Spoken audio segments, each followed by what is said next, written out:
Well, everybody, Christians are under persecution around the world. They always have been, but it's at an alarming rate. And we just need to jump on here and just let you know what's going on in the world, because you're not going to hear this on the mainstream media, but you need to know what is going on. Jesus promised this would happen, and it is happening. Let's talk about it. Well, just in the recent couple of last few weeks, there's been in the news several different countries who are persecuting Christians, and not just persecuting, but taking their lives in the hundreds, not just Christians, but others in Syria as well.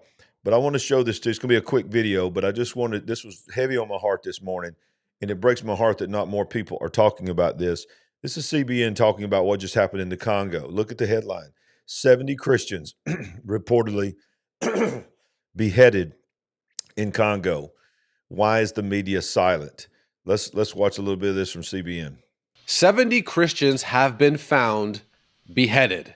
Yes, beheaded in a church in the Democratic Republic of Congo. Why is no one reporting this? Why does no one seem to care? Well, let me bring in Dexter Van Zyl, an expert on anti-Christian violence.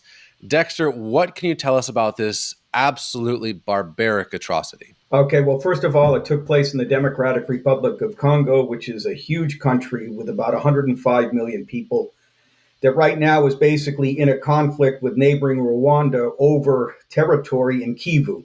Okay? And the violence was perpetrated by an organization that was that is affiliated with ISIS. And the thing is that there are some people who have argued that they are essentially working on behalf of Rwanda, because Rwanda is a neighboring country that covets and is actually taking control of an awful lot of the mineral resources in Kivu. And so what this violence has done is demonstrated that the Congo cannot protect its citizens from violence in Kivu or in North Kivu. And so what people are worried about is that this is essentially an attempt to kind of destabilize the Democratic Republic of Congo and legitimize Rwandan claims to the minerals in the region.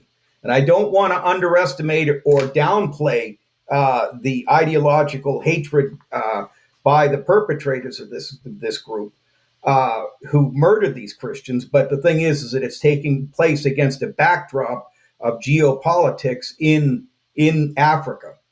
And what has happened is, and so if the Congo, under the leadership of Felix Tshisekedi, can't protect its borders, essentially it's going to have to go for help outside the country, and the people live there, and that's why people are worried about it. The Congolese that I've spoken to here in the States say, I said, wait a minute, are you telling me that the Rwandans are supporting this attack? And they said, yes. And I said, but Rwanda is a Christian nation. And they said, yes, but this will help destabilize the region where all of these minerals that are used for the iPhones that we make, that we use in our lives. And so clearly there's an ideological and a theological component going on, but there's also a strategic issue as well. Oh, it's terrible, isn't it? It's hard. As a former Peace Corps volunteer, I served in the Congo for about a year, 14 months in the 1980s. And the problem is that if this violence is allowed. So basically, this is an article here from Newsweek, and they're beginning to, some of the mainstream media are being forced to talk about how Christians are suffering extreme persecution around the world.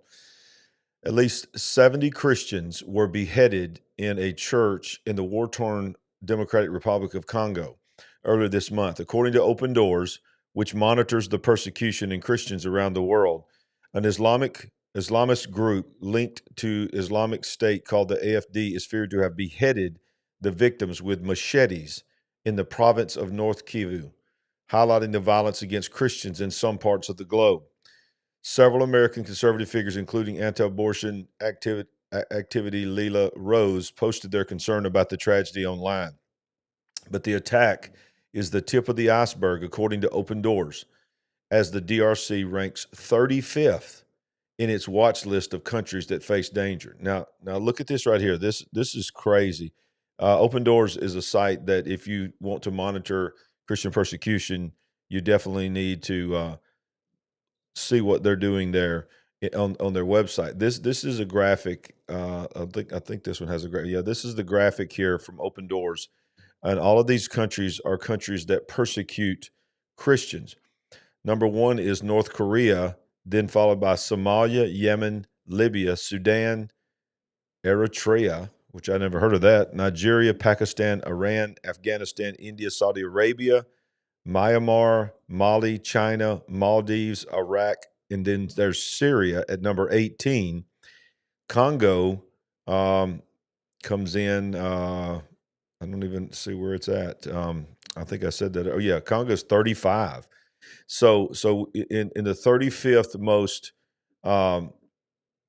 the highest country of persecution is where this article came from and this news came from, that 70 Christians had been beheaded. Well, it's not just there, it's also in Syria. This was in the news this week. Christians in Syria are slaughtered in their homes. It says we've seen a drastic rise in violence in Syria in just the last few days. Minority groups like Christians have been targeted. Recently, thousands of Syrian religious minorities were slaughtered under the new leadership, and the U.S. is unwaveringly standing with the innocent who are murdered simply because of their faith. The United States is condemning the murder of religious minorities in Syria as reports circulate online that more than 1,000 innocent civilians have been killed by Islamic terrorists. On X, Senator Marco Rubio condemned the violence, saying the United States stands with Syria's religious and ethnic minorities, including the Christian, Druze, Alawite, and Kurdish communities. In recent days, graphic videos of the alleged killing of Christians in western Syria have emerged.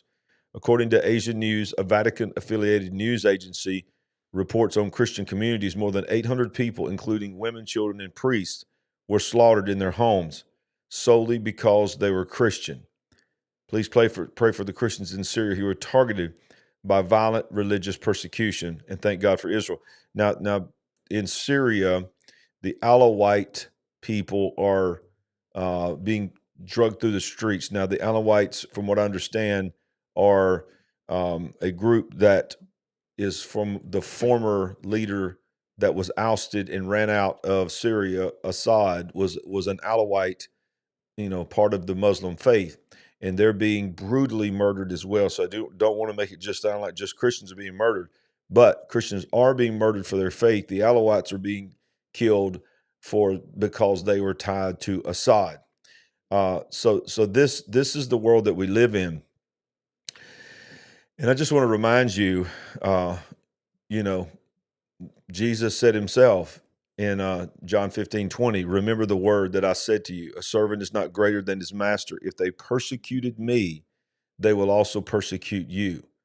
If they kept my word, they will keep yours also. So what I'm trying to say is Jesus told us was coming. He said, because of me, you'll be brought before judges. You'll be brought before tribunals, whatever you want to call it. Many will be persecuted, ridiculed, and mocked, and many will lose their faith, lose their life because of their faith. And y'all, I'm telling you that the devil knows his time is short. The demons know that it is winding down.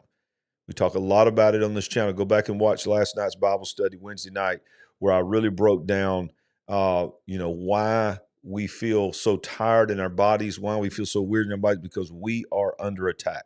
There is a spiritual fight, but there's also a physical fight, and the enemy is coming after Christians all over the world. When you go to Open Doors, their site, I mean, you're talking about thousands upon thousands of Christians are not only being killed, and they are being killed by the thousands every year. And they have been for many, many, many years. That's just not been reported on. But that doesn't take into account how many have been beaten, how many have been put in jail because of their Christian faith. And this is the facts. This is the facts. And it may shock you to know this. The number one most persecuted religion in the world is Christianity. You will not hear that on the mainstream media.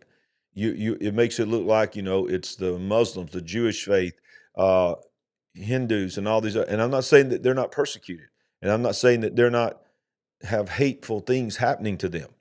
But the truth is, in the world we live in today, the most physically persecuted group in the world. It's very difficult to believe that because we look through the eyes of an American or Westernized culture.